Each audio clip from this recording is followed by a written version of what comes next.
अस्सलाम वालेकुम जी, मेरा नाम है आसिफ नवाज और आप देख रहे हैं आपका अपना प्यारा YouTube channel I am teacher 33। और आप हमारे इस चैनल को अपने यूट्यूब के सर्च बार पर जाके @IMTeacher33 लिख कर भी सर्च कर सकते हैं। तो पीछे जो हमने MCQs किए थे वो जो है ना वो 9 तक किए थे, 19 तक किए थे, और उसका जो लिंक है वो मैं पीछे आपको डिस्क्रिप्शन में दे दूंगा, लाजमी जाके पार्ट 1 को चेक करना है। और ये पार्ट 2 है C++ लैंग्वेज में CS201 की जो बुक है, इसमें ये आपकी CS201 MCQs नहीं बल्कि CS201 प्रैक्टिकल के भी MCQs है। ऑलमोस्ट आपकी CS201 और 201 प्रैक्टिकल भी दोनों हो रही हैं, और ये सिर्फ MCQs नहीं बल्कि आपके सब्जेक्टिव भी हैं। हाँ, पिछली बार हमने क्लास की बात नहीं की थी, वॉइड की बात की थी, लेकिन आज मैं आपको क्लास की बात कर देता हूँ। पीछे हमने 3-4 MCQs पीछे पढ़ के आए हैं। एक ये पब्लिक वाला, कौन सी चीज़ है जो अलाउ करती है जो दूसरे फंक्शन को, एक पब्लिक वाला। इसके अलावा आपके पास ये एक MCQs था ऑब्जेक्ट ओरिएंटेड का बारे में, और एक आपके पास ये जो ना एक रेक्टेंगल के बारे में आपके पास एक MCQs था जिसमें आपने लेंथ वगैरह मापनी थी। तो मुझे पता था आपको थोड़ा बहुत ये लगा होगा कि शायद इसके बारे में मैंने प्रोग्राम नहीं बनाया, तो इसके बारे में मैंने प्रोग्राम बनाया था, तब टाइम बहुत ज़्यादा हो चुका था। तो चलें जी, मैं ना इसके प्रोग्राम की तरफ चलता हूँ। तो जल्दी से मैं प्रोग्राम निकालता हूँ। एरिया ऑफ रेक्टेंगल के नाम से मैंने प्रोग्राम बनाया हुआ है, तो उसमें मैं आपको ये चीज़ बता देता हूँ। अब यहाँ पर देखें कि हमारे पास हैशटैग इंक्लूड std पीछे मैं बता चुका हूँ। अगर आप यूजिंग नेम स्पेस यूज़ नहीं करना चाहते तो जहाँ पर आपने सी आउट लेना है, सी इन लेना है, या फिर आपने एंडल लेना है, तो वहाँ पर आपको std कॉलन कॉलन लगाना पड़ेगा। तो देखें जी, क्लास में क्या होता है। क्लास में हम सबसे पहले इसका क्लास का कीवर्ड लिखते हैं। क्लास का कीवर्ड लिखने के बाद आप कोई भी वेरिएबल दे देते हैं क्लास को, ठीक है। क्लास को मैंने वेरिएबल दे दिया रेक्टेंगल। रेक्टेंगल देने के बाद इसके अंदर आपने इन्फॉर्मेशन लिखनी है। अगर ये प्राइवेट आप नहीं भी लिखते तो प्राइवेट, ये जो हमारे पास क्लास होती है और स्ट्रक्चर होता है, उसमें यही फ़र्क होता है कि हमारे पास क्लास जो है वो जो है ना वो अपने आप में प्राइवेट होती है, और हमारे पास जो स्ट्रक्चर होता है वो क्या होता है, वो हमारे पास पब्लिक होता है। तो हमारे पास जो क्लास है वो प्राइवेट है, और उसके नीचे आपने जो दो जो है ना वो वेरिएबल्स बनाए। वेरिएबल आपने डबल के नाम से बनाए, हो सकता है हम फ्लोटिंग नंबर्स लें, हो सकता है हम इंटीजर्स लें, तो इसलिए हमने डबल ले लिया। तो डबल में हमने दो चीज़ें रखी, एक लेंथ रखी, एक हमने विड्थ रखी। अब देखिए हमने इसकी इन्फॉर्मेशन दे दी है। हमने जो है ना वो इन्फॉर्मेशन देती है किसी भी चीज़ की, किसी भी चीज़ की, ठीक है ना। अब उसको पब्लिक करना है, उसको दूसरी चीज़ में जो है ना रखने के लिए आपने पब्लिक करना है। तो आपको यहाँ पर और भी एक चीज़ आएगी जहाँ पर आपके पास मेंबर फंक्शन होगा और आपके पास एक कंस्ट्रक्टर होगा। उन दोनों का मैं आपको जो है ना वो यहाँ पर ही बता देता हूँ। कंस्ट्रक्टर होता है इनिशियलाइज करने के लिए। अब ये इनिशियलाइज करने के लिए क्या करता है कि अगर आपके पास ये जो चीज़ है ना, आपके पास ये डबल और लेंथ है, डबल लेंथ है और डबल विड्थ है, आपको इससे चलाना है। सो रन करने के लिए एक स्टेटमेंट आपको चाहिए होगी कि आपने रेक्टेंगल लिखना है और डबल एल लिखना है, पैरेंथेसिस में आपने लिखा है, और फिर आपने क्या किया है कि आपके जो पास जो लेंथ है और विड्थ है, और उसके बाद उसकी ब्रैकेट्स बंद कर दी हैं, ठीक है। यानी विड्थ के अंदर क्या आएगी, लेंथ आएगी, और आपके पास जो आपके पास लेंथ के अंदर जो आप एल आएगा, और विड्थ के अंदर आपके पास क्या आएगा, डब्ल्यू आएगा, ठीक है। अब इसके अंदर मेंबर फंक्शन क्या होता है। मेंबर फंक्शन होता है, अगर आपने फंक्शन के अंदर मसलन भी क्लास के अंदर एक फंक्शन चलाना है ना, उसको कैलकुलेट करना है, तो मेंबर फंक्शन का इस्तेमाल करते हैं। तो हमने एक और फंक्शन के अंदर एक और वेरिएबल ले लिया जिसका नाम आपने जो है ना वो कैलकुलेट रखा, कैलकुलेट एरिया रखा, और ये आपने डाटा टाइप लिया डबल। डबल क्यों ले रहे हैं, तो क्योंकि हमारे पास यहाँ पर फ्लोट नंबर्स आने हैं। अब आगे देखें जी, अब आगे क्या है कि आपके पास जो है ना आपने रिटर्न करना है। रिटर्न आपने लाजमी लगाना है कि आप जब भी हम डबल को जब भी हम कैलकुलेट एरिया को कॉल करेंगे, आपने वॉइड में देखा कि हम कोई भी चीज़ करते थे उसे कॉल करते थे। तो अगर हमने कैलकुलेट एरिया को कॉल करना है तो हमारे पास लेंथ आएगी और विड्थ आएगी, ठीक है। लेंथ आएगी और विड्थ आएगी, और वो हमने किस में दी हुई है, वो हमने नीचे जाके जो है ना इसमें दी हुई है लेंथ में, ठीक है, लेंथ और विथ। अब एल और डब्ल्यू किस लिए है, एल और डब्ल्यू आपने पैरेंथेसिस में लिखा है, जहां आप जो है ना नीचे जब ऑब्जेक्ट बनाएंगे, कोई भी ऑब्जेक्ट बनाएंगे तो उसके अंदर इसकी वैल्यूज़ लिख सकेंगे, ठीक है। अब आपको इस चीज़ की समझ आ गई, अगर नहीं आई तो कमेंट करके पूछ लीजिएगा, मैं आपको बता दूंगा, नहीं तो आप आगे इंट मेन में आप सारा काम जो प्रिंट आउट होना है वो मेन में होना है, ठीक है। तो आपने ऑब्जेक्ट क्रिएट करना है रेक्टेंगल, आपके पास कोई भी रेक्टेंगल आपके पास कंस्ट्रक्टर था जो इनिशियलाइज करवाना था, और रेक्ट जो है इसका आपने जो है ना वो ऑब्जेक्ट बना लिया। रेक्ट के अंदर आपने पेरेंथेसिस के अंदर आपने इन्फॉर्मेशन दी, ये देखें जी हमने इन्फॉर्मेशन दी, ये देखें डबल के अंदर 3 पॉइंट, यानी लेंथ आपके पास 5.0 आ गई और विथ आपके पास 3.0 आ गई। चूँकि लेंथ और विथ जो है आप यहाँ पर जो है मेंबर फंक्शन के अंदर अप्लाई कर रहे थे, इसलिए इनका रेफरेंस जो है ना वो एल दिया और डब्ल्यू दिया, जो आपने यहाँ पर कैलकुलेट जो जिसकी आपने वैल्यूज़ दी। इस चीज़ की आपको समझ आ गई। अब आपने एक और जो है ना वो मेन के अंदर जो है ना वो आपने क्या बनाया, एक फंक्शन, एक आपने वेरिएबल बनाया या जिसको आपने एरिया का नाम दिया। और एरिया क्या करता है, वो रेक्ट, जब भी आप किसी भी ऑब्जेक्ट को ऑब्जेक्ट में कॉल करना चाहते हैं किसी भी मेंबर फंक्शन को, तो आप डॉट लगाते हैं। अब ये मेरे पास जो रेक्ट है ये एक आपके पास क्या है, ऑब्जेक्ट है, और आपने किसको कैलकुलेट करना है या किसको कॉल करना है, इस मेंबर फंक्शन को कॉल करना है। तो इस मेंबर फंक्शन को कॉल करने के लिए आप डॉट लगाएंगे और इसको कॉल कर देंगे। जब आप कॉल करेंगे तो ये एरिया क्या हो जाएगा, कैलकुलेट हो जाएगा। अगर मैं ये चीज़ नहीं भी लिखता तो आपके पास एरिया कैलकुलेट हो चुका है। अब इसको स्क्रीन पे शो करवाने के लिए आप क्या करेंगे, सी आउट करेंगे, std सी आउट, आगे आपने स्ट्रिंग लगाया area of the rectangle is, आगे आपने एरिया लिखा, और आपके पास जब आप कंपाइल करेंगे इसका आंसर लेंगे तो आपके पास एरिया ऑफ रेक्टेंगल कितना आएगा, ये आपके पास एरिया ऑफ रेक्टेंगल आ गया जो कि 15 है। तो उम्मीद है आपको इस चीज़ की समझ आ गई होगी कि क्या चीज़ थी इसमें। खैर यही चीज़ थी। ऑब्जेक्ट जब भी आप क्लास बनाना चाहते हैं, क्लास में आप क्या करते हैं, ऑब्जेक्ट ओरिएंटेड प्रोग्रामिंग करते हैं। आगे जी चलते हैं अगली अपनी स्लाइड की तरफ के हम आगे बढ़ें अगले एमसीक्यूज़ की तरफ। तो यहाँ पर हमारे पास अगला एमसीक्यूज़ आता है। हमारे पास कंस्ट्रक्टर का काम क्या है। कंस्ट्रक्टर मैं आपको पहले समझा चुका हूँ कि कंस्ट्रक्टर क्या करवाता है, मेंबर जो डाटा मेंबर्स होते हैं उनको उनकी क्लास को इनिशियलाइज करवाता है। जैसे हमने इनिशियलाइज करवाया था मेंबर फंक्शन के लिए एक कंस्ट्रक्टर बना के, ठीक है, पीछे आपने देखा था कोड में। उसके बाद आपको क्या कहते हैं कि which type of the constructor is called when a class is passed as a parameter. तो आपके पास कौन सी जो है ना वो क्लास है जो कॉल की जाती है जब पैरामीटर्स में आप फंक्शन लिखते हैं। तो आपने पैरामीटर्स में फंक्शन लिखना है तो उसे आप कॉपी कंस्ट्रक्टर का नाम देते हैं। इसको भी हम देखेंगे जब हम डिस्ट्रक्टर के बारे में देखेंगे। उसके बाद अगर हमने किसी डेफिनेशन को एंड करना है तो आपको पता है जब भी हम पैरेंथेसिस का यूज़ करते हैं तो लास्ट में हमारे पास पैरेंथेसिस इसको क्लोज करने के लिए लाजमी होना चाहिए। तो ये चीज़ इसमें आती है। उसके बाद आपके पास आ जाता है कि this what is the use of this pointer in class C++ member. तो हमारे पास जो दिस पॉइंटर होता है ना वो ऑब्जेक्ट को क्या उसी किसी भी पॉइंट के उसी ऑब्जेक्ट को बुलाने के लिए या फिर उसके मेंबर्स को अलाउ करने के लिए इस्तेमाल होता है। आगे जी आपके पास क्या आता है कि इन C++ when does the destructor of a class gate called. हमारे पास जो डिस्ट्रक्टर है कब किसी क्लास में जो है ना वो कॉल किया जाता था। आपने कंस्ट्रक्टर के बारे में पढ़ा कि प्रोग्राम को इनिशियलाइज करवाता है, और अब डिस्ट्रक्टर के बारे में पढ़ते हैं।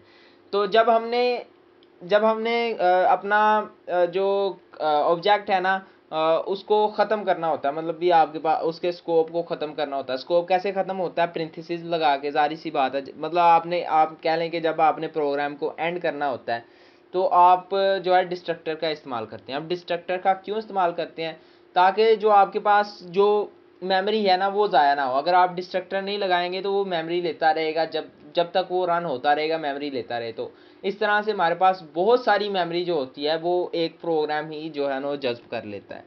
तो जितनी जैसे हम पहले यूज़ करते थे डिलीट का ऑप्शन, इसी तरह से हम अगर जितनी मेमोरी यूज़ करना चाहते हैं उसके पहले कंस्ट्रक्ट करेंगे, और जितनी मेमोरी हम यूज़ कर चुके हैं उस बाकी मेमोरी को फ्री करने के लिए हम डिस्ट्रक्टर का इस्तेमाल करते हैं। तो destructor is special member of function with same name as class, जिसका जो सेम नेम है जो क्लास का नाम होता है, और प्रोसीड बाय टाइल्ड जो टाइल्ड आपके पास कीबोर्ड में जो है ना वो आपके पास 1 से पहले जो एक ऑप्शन होता है वो टाइल्ड का ऑप्शन होता है बगैर कुछ शिफ्ट दबाए। Its purpose to perform clean up task and release any resources acquire by the object during its life time. तो ये चीज़ जो मैंने आपको बताई है बाकायदा मैं इसका प्रोग्राम आपको बता देता हूँ कंस्ट्रक्टर और डिस्ट्रक्टर का, ठीक है जी। तो हम प्रोग्राम की तरफ चलते हैं कंस्ट्रक्टर और डिस्ट्रक्टर के। ये जी आपके पास मैं इसमें कॉपी ऑब्जेक्ट का भी आपको फिनोमेना दे देता हूँ। तो यहाँ पर क्या होगा कि आपके पास जो है ना ये using name space S T D आप यहाँ पर मैंने यूज़ किया। आप मुझे जो है ना वो सी आउट के आगे S T D colon colon का जो है ना वो करने की ज़रूरत नहीं पड़ेगी। अब ये प्रोग्राम मैंने कैसे किया, सबसे पहले मैंने क्लास बनाई, क्लास बना के उसको मैंने पब्लिक कर दिया, ठीक है। जब भी आपने क्लास बनानी है तो याद रखना है क्लास के जो पैरेंथेसिस ख़त्म होती हैं उसके आगे आपने ये लाजमी लगाना है जो है ना वो सेमीकोलन लाजमी लगाना है उसको बंद करने के लिए। अब आपने एक क्लास बनाई ए, अब उसको कंस्ट्रक्टर को इनिशियलाइज करवाना है। तो कंस्ट्रक्टर को इनिशियलाइज कैसे किया जाता है, जो क्लास का नाम होता है। तो क्लास का आपने नाम रखा, जो नाम था ए उसको यूज़ किया और उसमें उसको क्या कर दिया, कॉल कर लिया, उसको इनिशियलाइज कर लिया, ठीक है। तो ये हमारे पास कंस्ट्रक्टर को इनिशियलाइज करना या फिर आप कह सकते हैं कॉपी करना कंस्ट्रक्टर को। एक और इसका प्रोग्राम है कॉपी कंस्ट्रक्टर का, जो इसका मैंने सिर्फ आप कह सकते हैं डमी बनाई है। तो डमी मैं आपको बता देता हूँ, ये देखें जी माई क्लास, और इसको पैरेंथेसिस में आपने कोई ना दूसरे जो जितने भी फंक्शन हो उसमें जो कॉपी करना है तो ये आपके पास क्या आ जाता है, कॉपी कंस्ट्रक्टर। खैर इसका आप कोड देख सकते हैं। हम कंस्ट्रक्टर और डिस्ट्रक्टर के बारे में बात करते हैं। तो अब इसको डिस्ट्रक्ट करने के लिए हम क्या लगाएंगे, हम जो है टाइल्ड ए का यूज़ करेंगे और बिल्कुल वैसे का वैसे ही सेम कोड होगा, बस ए से पहले क्या आ जाएगा, टाइल्ड आ जाएगा। तो ये आपके पास एक कोड बन गया। अब आपने क्या करना है कि आपके पास क्लास बी है, अब क्लास बी ने यूज़ किया पब्लिक ए को। अब ये देखिए हम दूसरी क्लास बना रहे हैं, जब हम क्लास एक बना रहे हैं तो क्लास बी को क्लास बी में हम दूसरी कोई वैल्यूज़ डालना चाहते हैं और चाहते हैं कि क्लास ए की भी जितनी वैल्यूज़ हैं वो भी हम क्या करें, वो भी हम लें। तो उसके लिए उसको कॉल करना पड़ेगा, उसके लिए हम कॉलन लगाएंगे और आगे पब्लिक करके, क्योंकि हमने इसको पब्लिक किया हुआ है तो पब्लिक ए यूज़ करेंगे, जिससे क्या होगा कि हमारे पास पब्लिसिटी इनहेरिट कर लेगी। इनहेरिट मतलब भी उसकी जितनी भी चीज़ें होंगी वो गेन कर ली जाएंगी क्लास बी की तरफ से। अब इसमें भी क्लास बी को हमने पब्लिक किया ताकि मेन में इस्तेमाल कर सकें, और इसका इसका पहले कंस्ट्रक्टर बनाया फिर इसका डिस्ट्रक्टर बनाया। अब इंट मेन में जाना है और इस ऑब्जेक्ट को क्या कर देना है, कॉल कर देना है, ठीक है। जब हम इसको कॉल कर देंगे, बी ऑब्जेक्ट को कॉल कर देंगे, तो जाहिर सी बात है ये जितनी भी इंफॉर्मेशन थी बी इसकी इंफॉर्मेशन ले चुका होगा, तो इन दोनों को क्या कर देगा, इन दोनों को ए के भी जितने मेंबर्स होंगे उनको भी कॉल कर देगा और जो हमारे पास बी के मेंबर होंगे उनको भी कॉल कर देगा, और हमारे पास इस तरह से जो है ना वो फंक्शन बन जाएगा। सबसे पहले ए कंस्ट्रक्टर होगा, फिर बी कंस्ट्रक्टर होगा, फिर बी डिस्ट्रॉय होगा और फिर हमारे पास ए डिस्ट्रॉय हो जाएगा। तो इस तरह से कंस्ट्रक्टर और डिस्ट्रक्टर काम करते हैं। उम्मीद है आपको इस चीज़ की समझ आई होगी। चलें जी नेक्स्ट चलते हैं अपने जो है ना नेक्स्ट स्लाइड की तरफ के हमें क्या कहता है आगे जी। आगे हमारे पास एक कोड है जो कि बताया गया है, जिसमें हमारे पास क्लास एक बेस बनाई गई है, उसको पब्लिक रखा गया है। फिर हमारे पास उसके अंदर एक फंक्शन बनाया गया है जो कि वॉइड के नेम से, ठीक है। और उसका जो है ना एक वेरिएबल रखा गया है डिस्प्ले, और उसको उसमें ना सी आउट करवा दिया गया है बेस क्लास। अब इसी तरह से क्लास ड्राइव बनाई गई है और इसमें जो बेस क्लास थी ना उसको भी इंक्लूड कर लिया गया। हमने पीछे कंस्ट्रक्टर और डिस्ट्रक्टर के मामले में देखा कैसे हमने क्लास ए को क्लास बी में किया था। हमने कॉलन लगाया था, कॉलन लगा के पब्लिक बेस पब्लिक ए लिखा था, तो हमारे पास जो पहली क्लास थी वो कॉपी हो गई थी दूसरी क्लास में। तो जाहिर सी बात है ये दिस पॉइंटर को हमने यूज़ किया है, ये देखें जी पॉइंटर को हमने यूज़ किया है। पॉइंटर हमने कहाँ बनाया, बेस पॉइंटर बनाया है। और अगर हम पॉइंटर डॉट बेस यूज़ नहीं करना चाहते तो हम क्या करेंगे, पॉइंटर और आगे जो है ना इसका ये साइन यूज़ करेंगे और डिस्प्ले करवा देंगे, ठीक है। डिस्प्ले किसको करवाया हमने, इस चीज़ को डिस्प्ले करवाया। तो हमारे पास जो यहाँ पर जो आउटपुट होगी वो ड्राइव क्लास की आउटपुट आएगी, इस क्लास की आएगी। आप इस कोड को जो है ना वो लिख के एक बार चेक कर सकते हैं। आगे जी हम देखते हैं कि हमारे पास जो क्या पर्पज़ है, making a base class function visual when defining a function with the same name in drive class.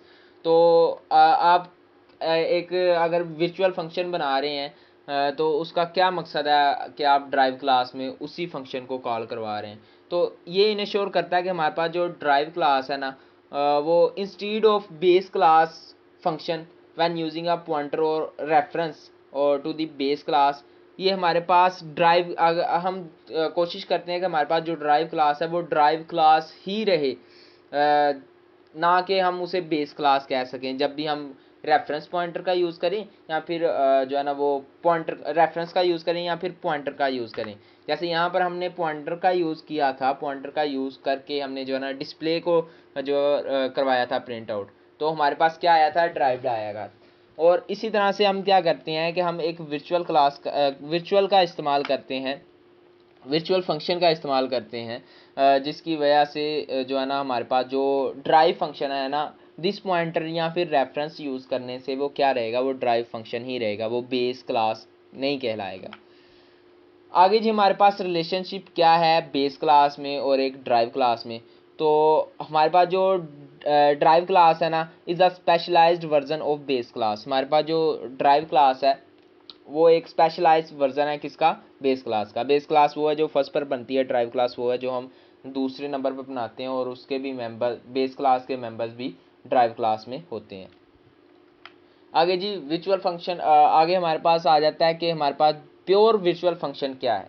तो it is a function with out a body, एक ऐसा फंक्शन है जिसकी बॉडी नहीं होती, और डिक्लेयर इन बेस क्लास, किस में बेस किया जाता है, किस में डिक्लेयर किया जाता है, बेस क्लास में डिक्लेयर किया जाता है, ओवर रिटर्न इन दी ड्राइव क्लास, और किस में किस पर रिटर्न किया जाता है, वो ड्राइव क्लास में रिटर्न किया जाता है। समझ आ रही है आपको कि हम जो वर्चुअल फंक्शन की पीछे बात कर रहे थे वो वर्चुअल फंक्शन आगे आ चुका है, जिसमें हमने देखा कि वो बेस क्लास में होता है। बाकी इसका हम कोड वगैरह देखते हैं।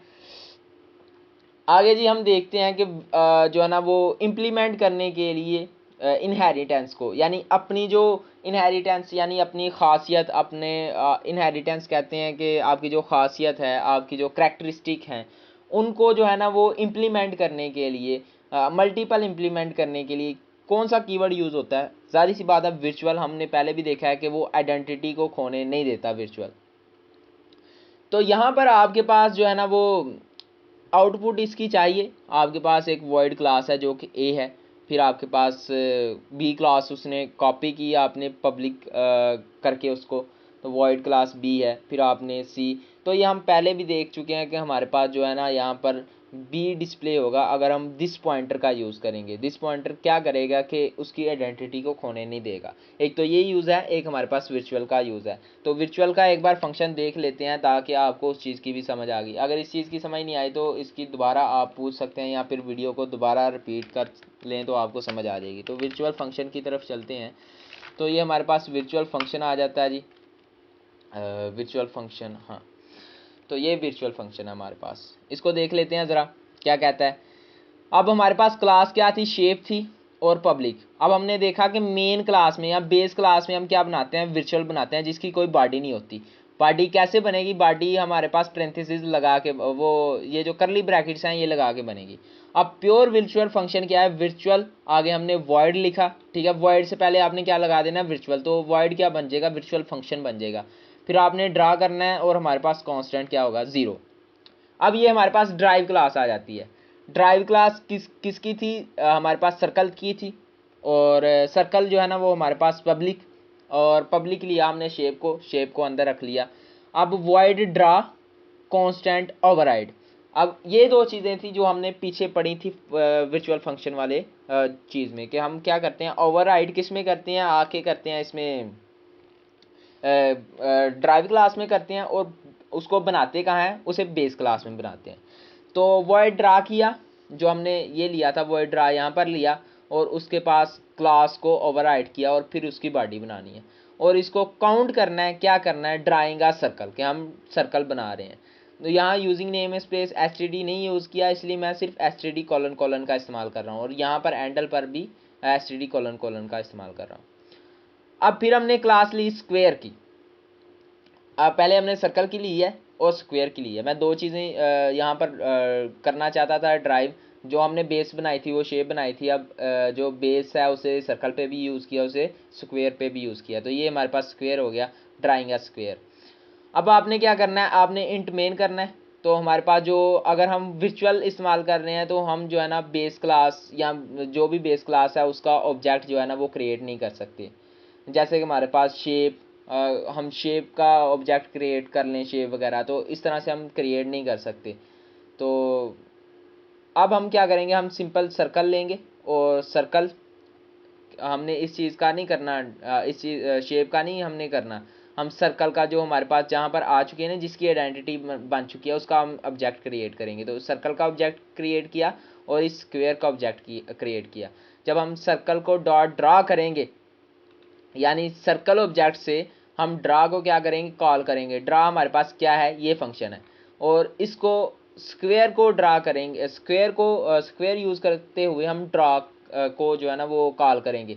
तो जो फंक्शन हमने जो क्लास यूज़ की है उसके मुताबिक ही ये ड्रा की जो है ना वो वैल्यू आएगी। जैसे कि हमारे पास सर्कल के लिए आएगी, हमारे पास सर्कल के लिए आउटपुट आएगी ड्रा आ सर्कल, यानी सर्कल आपने ड्रा करना है। देखें जी, हमने पहले क्लास बनाई थी और उसको किस में रखा था, उसको सर्कल में रखा था। तो उसमें लिखा था हमने ड्राइंग आ सर्कल। अगर इसको कॉल करे और उसी हमने क्लास, वर्चुअल क्लास को यूज़ करते हुए हमने स्क्वायर का फंक्शन भी इस्तेमाल कर लिया कि ड्रा आ स्क्वायर, ड्राइंग आ स्क्वायर। तो इस तरह से हम वर्चुअल जो है ना ऑब्स्ट्रैक्ट फॉर्म पर यूज़ करते हैं और उसका हम ऑब्जेक्ट नहीं बनाते, बल्कि वो दूसरों की इनहेरिटेंस ले लेती। अच्छा, तो आपको इन चीज़ों की उम्मीद है समझ आ गई होगी। बहुत ज़्यादा आसान है, ज़्यादा मुश्किल नहीं है। तो ये वॉइड तो कोई चीज़ नहीं है, आराम से जो है ना हो जाती है। ये भी मैं आपको समझा चुका हूँ। आगे जी आपके पास, फिर आपके पास ये कंस्ट्रक्टर और डिस्ट्रक्टर की आउटपुट है। तो ये हम पहले भी देख चुके हैं। तो हमारे पास ए बी और जो है ना वो डिस्ट्रक्टर बी और डिस्ट्रक्टर ए आएगा। ये आपने लाजमी जहन में रखना है, बहुत ज़्यादा इंपॉर्टेंट एमसीक्यूज़ है। फिर आपके पास जो पर्पस है कि कॉन्स्ट कीवर्ड का, तो कॉन्स्ट कीवर्ड है ना वो डिक्लेयर किया जाता, कभी भी चेंज नहीं किया जाता। अगर एक बार डिक्लेयर कर लिया जाए इनिशियलाइजेशन के बाद, तो वो दोबारा चेंज नहीं हो सकता, ठीक है ना। तो हमने देखा कि इंट चेंज हो सकता है। अगर इंट हमने ए इज इक्वल टू बी रखा है, ए इज इक्वल टू 20 रखा है, तो next int a is equal to 30 हो सकता है। लेकिन जो हमारे पास कांस्टेंट है ना, हम कांस्टेंट एक बार जो है ना वो ए इज इक्वल टू 20 या 30 रख लें, तो हम दोबारा ए इज इक्वल टू 30 नहीं रख सकते। तो हम देखते हैं, अगर कांस्टेंट का मेरे पास बना हुआ, तो रेफर आ कांस्टेंट, और ये मेरे पास कांस्टेंट है तो सही। खैर देखते हैं हमारे पास कांस्टेंट का कोई फंक्शन है कि नहीं, नहीं तो मैं बना के दिखा दूंगा। तो ये कांस्टेंट को हमने रेफ़र किया है। खैर ये हमारे पास कांस्टेंट का फंक्शन नहीं बना हुआ, ये हमने रेफ़र किया है। तो देख लेते हैं जी, ये मेरे पास कांस्टेंट है। तो कांस्टेंट क्या है, कांस्टेंट इन नंबर 42, ठीक है। और आगे हमने कांस्टेंट को रेफ़र किया है, रेफ़र टू कांस्टेंट के रेफ़र कर लिया है एक दूसरे कांस्टेंट में। हम इस तरह से दूसरे कांस्टेंट में रेफ़र कर सकते हैं, लेकिन इस नंबर को चेंज नहीं कर सकते। फ़र्ज़ करें मैं आपको इसका आउटपुट निकाल के दे देता हूँ। तो ये मेरे पास आउटपुट क्या आया है, वैल्यू ऑफ नंबर इज़ 42, और जो रेफ़र किया हुआ नंबर है वो 42 है। हमने पीछे देखा था कि हम जिस नंबर को रेफ़र कर रहे थे, एंड लगा के उसको हम चेंज कर सकते हैं, और अगर उसकी वैल्यू हम 100 रख रहे थे, इंट की वैल्यू, तो वो 100 ही आ रही थी। तो मैं आपको इस चीज़ के बारे में थोड़ा और बता देता हूँ। फ़र्ज़ करें ये मेरे पास, अभी इसको मैं चेंज करने लगा हूँ, ठीक है ना, मैं अभी इसको चेंज करने लगा हूँ।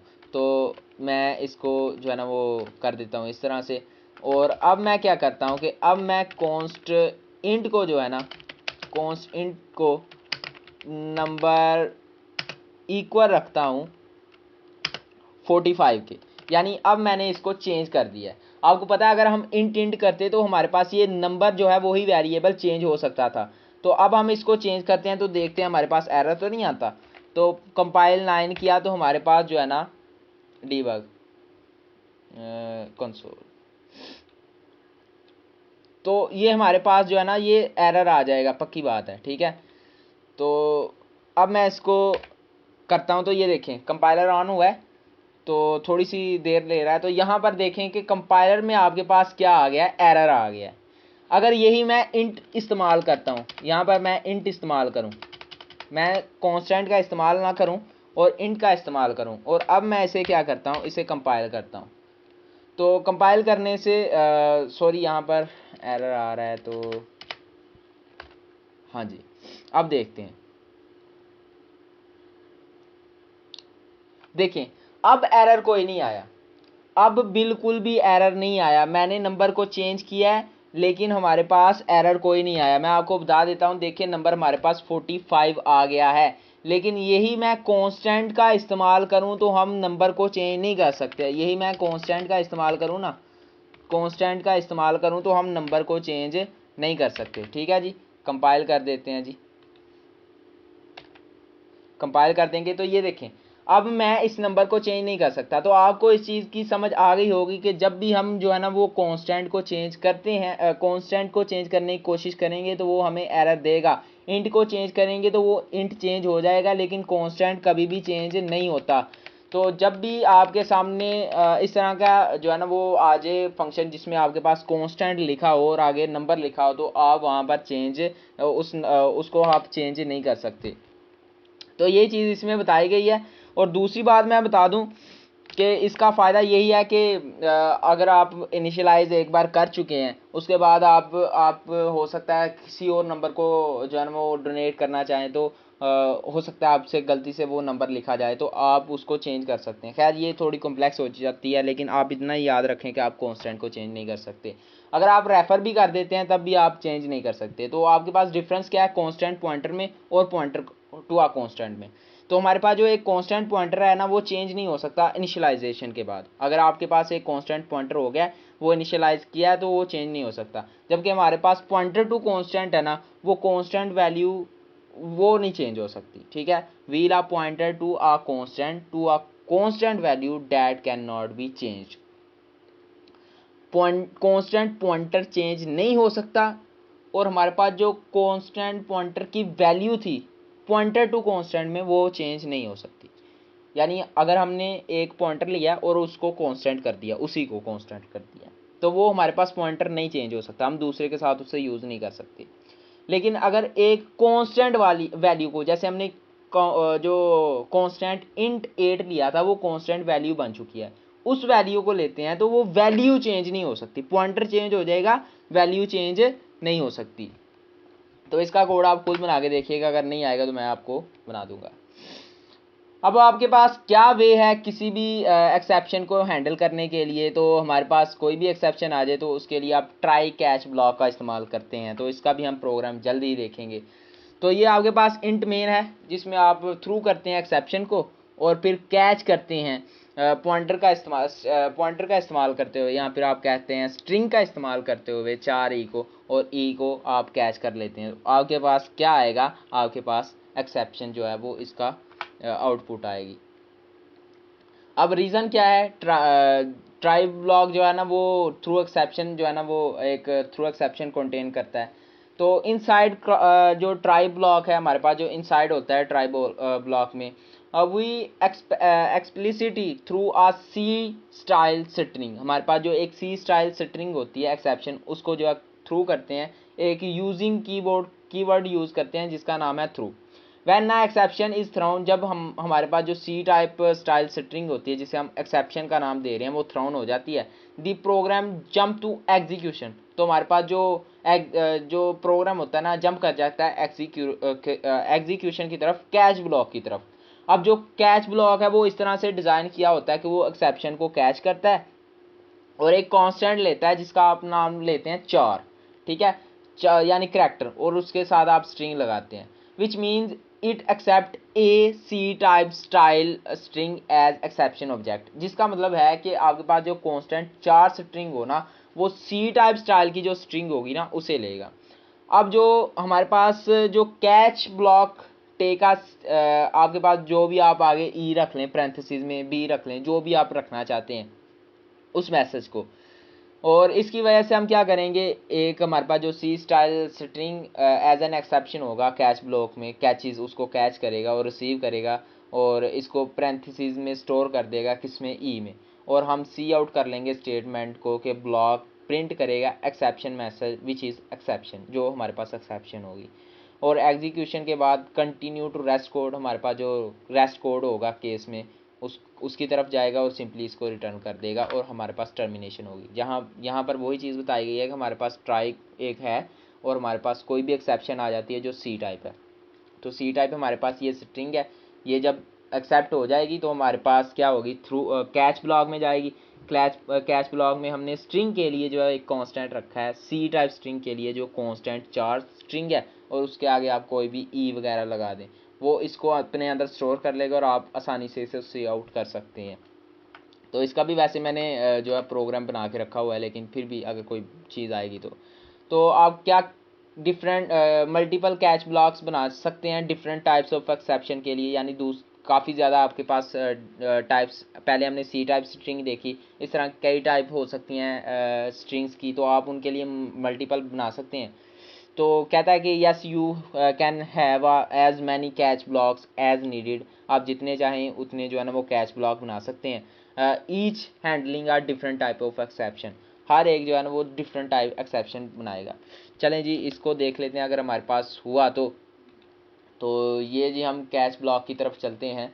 और ये आपसे अपील है कि अगर अभी तक आप हमारे चैनल सब्सक्राइब नहीं किया तो जल्दी से सब्सक्राइब कर दें और साथ लगे बेल आइकन को भी प्रेस कर दें ताकि आने वाली नई तमाम वीडियोस आपको मिलती रहें, और वीडियो को लाइक लाजमी करना है।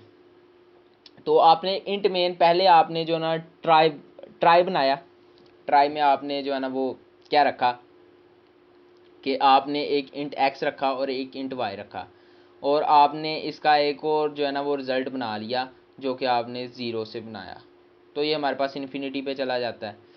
तो आपने कैच करना है कैच 4, अगर वो हमारे पास 4 होगा, ठीक है, अगर हमारे पास 4 होगा, handle for exception for string constant 4, तो काट आ स्ट्रिंग एक्सेप्शन, तो अगर ये स्ट्रिंग को एक्सेप्ट कर लेगा तो इसने ये लिखना है।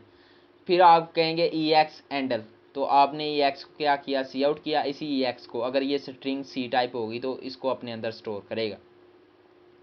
कैच करना है आपने कांस्टेंट अगर आप यहाँ पर जो है ना वो using name space S T D लगाया है तो आप एस टी डी कॉलन भी लगाएं तो कोई मसलन भी इसमें मजाका नहीं है, अगर लगाएं तो भी ठीक है, अगर नहीं लगाना चाहते तो भी आप ठीक है। अब आपने एक्सेप्शन को जो है ना, एक्सेप्शन कौन सी थी, उसको आपने रेफरेंस दे दिया ई एक्स का, यानी एक्सेप्शन आपने नया कीवर्ड ढूंढा और उसको ई एक्स का रेफरेंस दे दिया। अब handle for S T D exception and it's drive class is, इसकी ड्राइव क्लास के लिए क्या है, ई एक्स डॉट वट, इसके लिए आपने डॉट वर्ड लगाया कि क्या होगा अगर ये नहीं है। फिर आपने कैच किया, कैच में आपने कुछ नहीं लिखा। अगर आपके पास कोई भी एक्सेप्शन नहीं आती, अनकाउट एक्सेप्शन है यानी वो इन्फिनिटी पे चली गई है, तो आपने कहना है कि आपके पास जो काउट जो आपने कैच की है कोई भी एक्सेप्शन वो अननोन है। तो हम देखते हैं जी, तो इसका आंसर क्या निकलता है, सॉरी कॉर्ड जो है ना यहाँ पर एक्सेप्शन अननाउन होती है तो हमारे पास जो कैच जो सारी सी बात है यही आना है। यहाँ पर कंपाइलर में थोड़ा मसला आ रहा है मेरे, तो यही चीज़ आपके पास आएगी। अगर यहाँ पर कोई स्ट्रिंग वगैरह होती तो जारी सी बात है उसने स्ट्रिंग ले आनी थी, ठीक है। यहाँ पर आगे जी हम चलते हैं अपने जो है ना नेक्स्ट कोड की तरफ, नेक्स्ट एमसीक्यूज़ की तरफ। तो अगला एमसीक्यूज़ क्या कहता है कि S T D of stream, तो ऑफ स्ट्रीम क्या करता है, किसी भी चीज़ की आउटपुट निकालने के लिए इस्तेमाल होता है, तो S T D of stream किसी भी फाइल की आउटपुट निकालने के लिए, तो इसको भी हम आगे देखेंगे ज़रा। फिर आप जो है ना वो how do you read N integer from a binary file name, अगर आपके पास बाइनरी फाइल नेम है डॉट डाटा डॉट बिन की, तो आप उसको किस तरह से यूज़ करेंगे, आप फाइल रीड का फंक्शन इस्तेमाल करते हुए आप उसको रीड करेंगे। आपने अपने जो है ना वो देख लेनी है, एक बार बुक पढ़ लीजिएगा। अब सीक जी का पर्पज़ क्या है, सीक जी का पर्पज़ यह है कि जो पोजीशन है फाइल पॉइंटर की रीडिंग के लिए वो कहाँ सेट करनी है, तो ये आपके पास सीक जी का एक जो है ना वो पर्पज़ है। इसके अलावा आपके पास serialize object to object file, आप यहाँ पर जो है ना convert the object to a binary format and write it to the file, तो यहाँ पर क्या होता है कि हमारे पास जो सीरियलाइज होता है किसी भी ऑब्जेक्ट को करना, वो क्या होता है कि आपने किसी भी ऑब्जेक्ट को बाइनरी फॉर्मेट में कन्वर्ट करना है और इसको किस में लिख देना है, वो फाइल में राइट कर देना है। आगे जी आपके पास क्या आ जाता है कि डिसरिलेशन इन सी प्लस प्लस, तो आपके पास क्रिएट करना है object from a Jason string. एक जेसन स्ट्रिंग से आपने क्या करना है, एक ऑब्जेक्ट क्रिएट करना है। आगे जी आपके पास आ जाता है कि आपके पास एफ स्ट्रीम क्यों रिक्वायर होती है। तो आपके पास जो सीरियलाइजेशन के लिए और डीसीरियलाइजेशन के लिए कौन सी स्ट्रिंग जो है ना वो लाइब्रेरी में होती है, हेडर फाइल में, तो वो आपके पास एफ स्ट्रीम होती है। उसके बाद रोल क्या है S T D string stream का। तो आपने क्या करना है कि आपने डिफरेंट डाटा टाइप्स को और स्ट्रिंग्स को क्या करना है, कन्वर्ट करना है। तो उसके लिए आप S T T dot dot string stream का इस्तेमाल करते हैं। आगे जी आपके पास अगर आपने किसी इंटीजर वैल्यू को, नम को किसी स्ट्रिंग में चेंज करना है, तो आप किस चीज़ का इस्तेमाल करेंगे, आप एस टी डी टू का इस्तेमाल करके स्ट्रिंग आप नम लगा देंगे। तो ये फंक्शन है जो यूज़ किया जाता है, जो ये फंक्शन जी आपके सामने जो नज़र आ रहा है स्ट्रिंग टू। अब S T D colon colon to string num, यानी नंबर को आपने किस में चेंज करना है, स्ट्रिंग में चेंज करना है। तो ये आप इस्तेमाल कर सकते हैं। आगे जी आपके पास आउटपुट आपने लेनी है, तो आपके पास एक इंक्लूड है, एक एस एस स्ट्रीम है। एस एस स्ट्रीम क्या होता है कि आपके पास जो स्ट्रिंग्स है ना एस एस, उनको स्ट्रीम करना है यानी कन्वर्ट करना है। तो आपके पास जो नंबर है, इंट नंबर एस एस आपने लिया, एस एस आपने ले लिया ना, उस नंबर को आपने क्या करना है, सबसे पहले सी आउट देना है और उसको आप स्ट्रिंग में चेंज करेंगे। तो स्ट्रिंग में आपके पास S S dot S T R आपके पास जो है ना वो नंबर आ जाएगा, क्योंकि ये स्ट्रिंग में चेंज हो चुका है। तो अब आपने रिज़ल्ट लेना है, तो आपके पास दिस नंबर इज़, ये आपके पास जो दिस नंबर इज़ है वो क्या आ जाएगा, 42 आंसर आ जाएगा। ये आपके पास रिज़ल्ट आएगा। नेक्स्ट हम देखते हैं, क्योंकि ये देखें ये मुकम्मल एक स्ट्रिंग बन चुका है। पहले ये इंट लिया था नंबर, अब इसको आपने कन्वर्ट किया, किस में, स्ट्रिंग में कन्वर्ट किया। तो दिस नंबर इज़ आपने नंबर लिया है और इसका रिज़ल्ट जो है ना S S dot S T are लिख दिया है। तो ये हमारे पास स्ट्रिंग थी एस एस और डॉट एस टी आर, आपने जो है ना यही ले लिया, दी नंबर इज़ 42। आगे जी exception, S T D exception class, उसका क्या है, to define custom exception. Custom किस्म की जो इरेगुलर एक्सेप्शन है उनको देखने के लिए क्या यूज़ होता है, एस टी डी एक्सेप्शन का कीवर्ड। आगे जी आप कैसे डिफाइन करते हैं कस्टम क्लास को, नेम एज माई एक्सेप्शन। तो आप क्या करते हैं, माई एक्सेप्शन यूज़ करके उसको क्या करते हैं, public S T D exception का इस्तेमाल करते हैं। आगे हम देखते हैं, आगे हम बढ़ते हैं अगले एमसीक्यूज़ की तरफ। What do you through an exception in C plus plus. तो थ्रो करने के लिए किसी एक्सेप्शन को एक कीवर्ड यूज़ होता है जो कि थ्रू का इस्तेमाल है। आगे जी what is the purpose of fast nor throw in keyword. तो आपके पास it allows to program to handle exception without terminating the programme.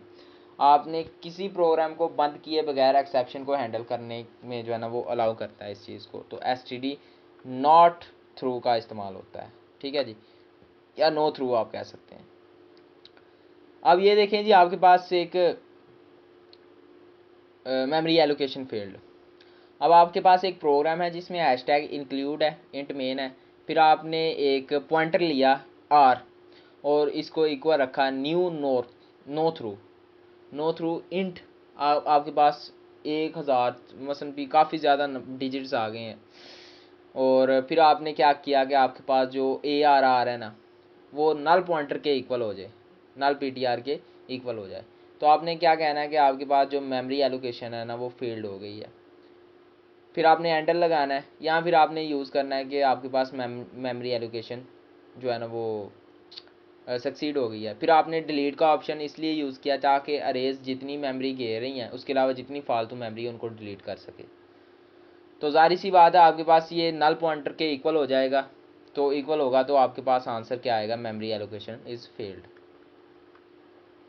आगे चलते हैं जी। अगर आपके पास मल्टीपल कैच ब्लॉक्स हैं एक सेम टाइप एक्सेप्शन के लिए, ठीक है, एक सेम टाइप आपके पास एक्सेप्शन है, तो आपके पास आप मल्टी किस्म के कैच ब्लॉक्स बना देते हैं। आप बना के देखिएगा तो क्या आपके पास बहुत सारे जो है ना वो कैच ब्लॉक्स होंगे जितनी ज़्यादा आपको ज़रूरत होती है, और हर एक जो है ना वो एक ही तरह उसी जो एक्सेप्शन को हैंडल करेगा। तो ये बात बिल्कुल सही है कि अगर आप स्ट्रिंग की ही जो है ना वो एक्सेप्शन बनाते हैं और उस तरह के आप कैच ब्लॉक डिफरेंट तरह के काफ़ी ज़्यादा कैच ब्लॉक बना देते हैं। तो हर कैच ब्लॉक उस एक्सेप्शन को क्या करेगा, कैच करेगा, लाजमी कैच करेगा।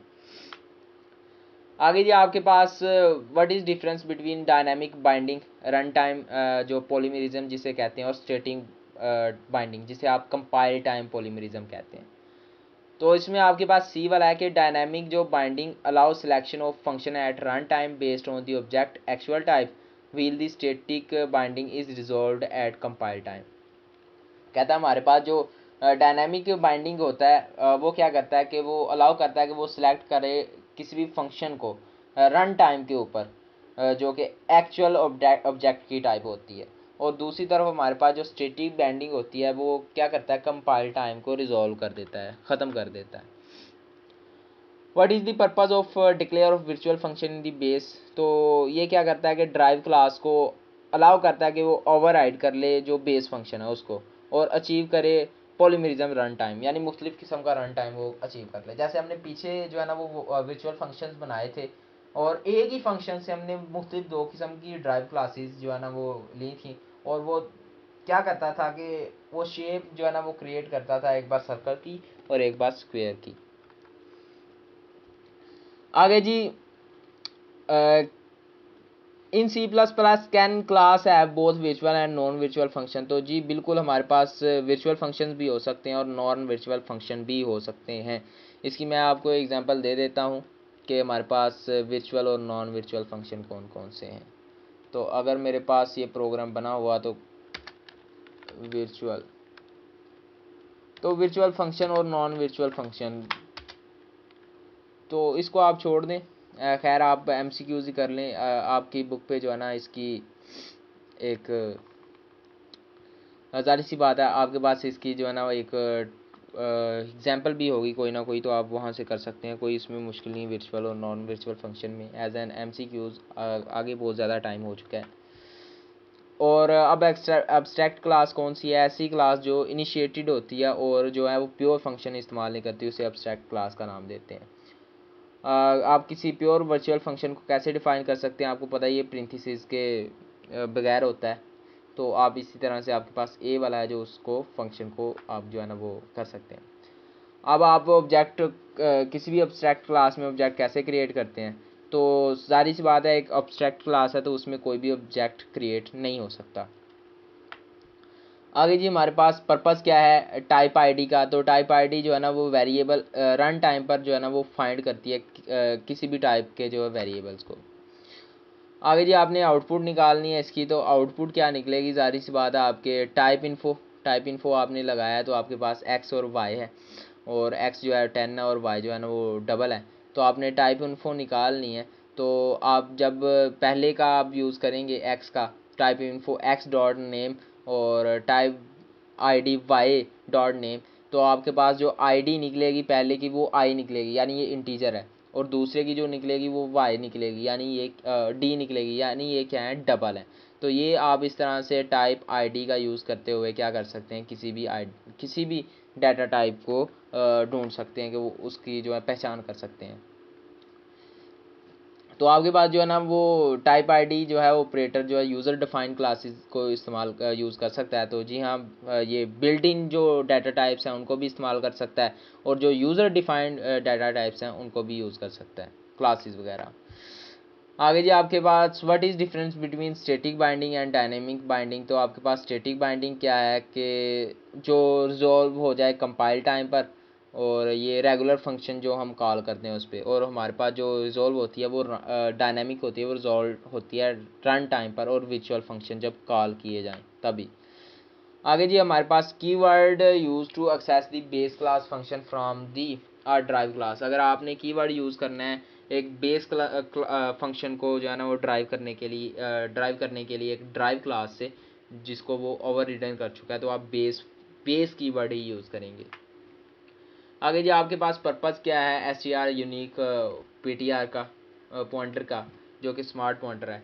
तो ये क्या करता है, ये पॉइंटर्स को क्रिएट करता है जो कि ऑटोमेटिकली डिलीट कर देते हैं, जब भी ऑटोमेटिकली जो स्पेस वगैरह वो डिलीट कर देते हैं एक्स्ट्रा स्पेस, जब भी हमारे पास स्कोप आउट होता है, यानी आउट ऑफ स्कोप होता है, यानी हमारे पास पेरेंथेसिस बंद होते हैं। आगे हमारे पास वीक पॉइंटर का क्या होता है, तो वीक पॉइंटर क्या होता है, क्रिएट करता है पॉइंटर को, और ये life time of manage object को जो है ना वो नहीं करता, अफेक्ट बिल्कुल भी नहीं करता, और सर्कुलर रिफ्रेंस को ना जो है ना वो प्रिवेंट करता है।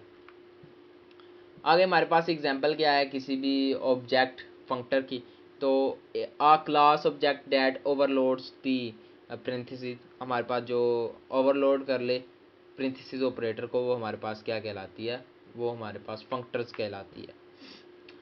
एडवांटेजेस क्या हैं फंक्शन ऑब्जेक्ट यानी फंक्टर्स के इन सी प्लस प्लस में, तो हमारे पास फंक्शन ऑब्जेक्ट जो होते हैं वो अलाउ करते हैं लोकल वेरिएबल को और स्टेटफुल बिहेवियर बिटवीन फंक्शंस कॉल, जब भी उन्हें फंक्शन बुलाता है।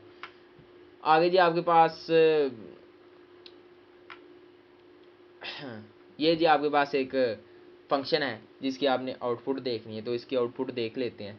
तो आपने क्या बनाया, एल्गोरिदम का यूज़ किया और यहाँ पर आपने वेक्टर का यूज़ किया, ठीक है। अब क्या करना है कि आपने क्लास ऐड वैल्यू, अब आपने ऐड करनी है वैल्यू में, तो आपने क्या किया, इंट वैल, उसके पैरेंथेसिस में ही आपने क्या ले ली, एक वैल्यू ले ली, और उस वैल्यू को वैल में क्या कर दिया आपने, जो है ना वो कॉल कर लिया, जैसे हमने पीछे किया था। अब आपने एक इंट ऑपरेटर बनाया, और इंट ऑपरेटर के अंदर आप उसकी पैरेंथेसिस के अंदर आपने इंट एक्स लिखा, और उसको constant return x plus value, यानी जो वैल्यू होगी उसको जमा कर देना है एक्स में। अब आपने क्या किया, एक और वैल्यू बनाई प्राइवेट वैल्यू बनाई, जिसको आपने इंट का नाम दिया इंट वैल्यू, ठीक है। अब इंट मेन में आपने जा क्या करना है, एक वेक्टर बनाना है। एसटीडी अगर यूज़ नहीं करना चाहते तो ऊपर यूजिंग नेम स्पेस एसटीडी का इस्तेमाल कर सकते हैं। इंट बनाया और नंबर्स लिखे, नंबर आपके पास 1 2 3 4 5 थे। अब आपने क्या करना है कि वैल्यू टू ऐड, जो आपने वैल्यू इसमें ऐड करनी है वो 10 है, ठीक है। अब इसमें क्या होगा कि हर एक में वैल्यू 10 ऐड होती जाएगी, तो इसमें हमारे पास ये होगा कि 10 में ऐड होगा 1 तो क्या हो जाएगा 11, 10 में ऐड होगा 2 तो क्या हो जाएगा 12। इस तरह से हमारे पास 11 12 13 14 और 15 हमारे पास आंसर आ जाता है। अब इस कोड को अच्छी तरह से देख लें और नेक्स्ट चलते हैं। अब आपने डिफरेंस निकालना है between ordinary function pointers and pointer to member function. तो हमारे पास जो ऑर्डिनरी पॉइंटर फंक्शन होते हैं ना, वो मेंबर नहीं होते किसी भी क्लास के। आपको पता है जो मेंबर्स बनते हैं किसी क्लास के अंदर वही मेंबर फंक्शंस कहलाते हैं, और उसके अंदर जो पॉइंटर बनेंगे वो मेंबर पॉइंटर्स कहलाएंगे, जाहिर सी बात है। आगे जी हमारे पास how do you class call a member function using a pointer to a member function. तो आप क्या यूज़ करते हैं, आप यहाँ तो डॉट का इस्तेमाल करते हैं या तो आप इस एरो का इस्तेमाल करते हैं। अगर आप डॉट का इस्तेमाल करेंगे तो आप एक बार पॉइंटर लिखेंगे और उस जो है ना वो डाटा टाइप को या फिर मेंबर को लिखेंगे, और अगर आप नहीं करना चाहते सीधा सी आउट करना चाहते हैं तो आप इसको यूज़ करेंगे जैसे हमने पीछे किया है। आगे जी आपके पास क्या है कि हैशटैग इंक्लूड करना है। अब आपने वॉइड का फंक्शन बनाया है और वॉइड आपने शो करना है हेलो वर्ल्ड। फिर आप मेन में गए और मेन में जाके आपने वॉइड बनाया, और वॉइड के अंदर आपने फिर एक क्लास लिखी माय क्लास, और कॉलन लगा के इसको फंक्शन पॉइंटर के अंदर क्या कर दिया, एड्रेस कर दिया। और एड्रेस करना माय क्लास को डेल्ट, यहाँ पर यूजिंग नेम स्पेस एसटीडी का इस्तेमाल नहीं किया, खैर आपको यहाँ पर 2 कॉलन लगाने पड़ेंगे। अब माई क्लास का आपने ऑब्जेक्ट बनाया और ऑब्जेक्ट को आपने डॉट पॉइंटर के नाम से यूज़ किया, तो आपके पास जो है हेलो वर्ल्ड का जो है ना वो आ जाएगा, सारी सी बात है। माई क्लास को आपने यहाँ पर पॉइंट किया था यहाँ पर, ठीक है। आगे आपके पास प्राइमरी पर्पस क्या है एक्सेप्शनल हैंडलिंग का, तो अनएक्सेप्टेड या फिर एरर जो होते हैं ना वो ग्रेसली क्या किए जाते हैं, हैंडल किए जाते हैं, तो यही इसका यूज़ है। आगे कीवर्ड यूज़ किया जाता है थ्रू और कैच को, तो वो ट्राई एंड कैच के लिए इस्तेमाल किया जाता है, ठीक है। आगे जी देखते हैं हमारे पास सॉरी ये जी आ गई, ये इसका हम देख लेते हैं कि हमारे पास क्या कहता है कि कंसीडर करना है कि what will be happen if exception is thrown in do division function. अगर हमारे पास डू डिवीजन फंक्शन में जो है ना वो थ्रोन कर दी जाए। अब डबल डू डिवीजन फंक्शन है एक हमारे पास, जिसके अंदर हमने 2 जो है ना वो पैरामीटर रखे, एक डबल ए रखा है डबल बी रखा। अगर हमने कहा कि बी इक्वल आ जाए 0 के, तो आपने क्या कहना है कि रन टाइम एरर आएगा और डिवीजन बाय 0, जो कि डिवीजन बाय 0 आपने कर दी। अब आपने ए बाय बी करना, रिटर्न आपने क्या करना है, ए बाय बी।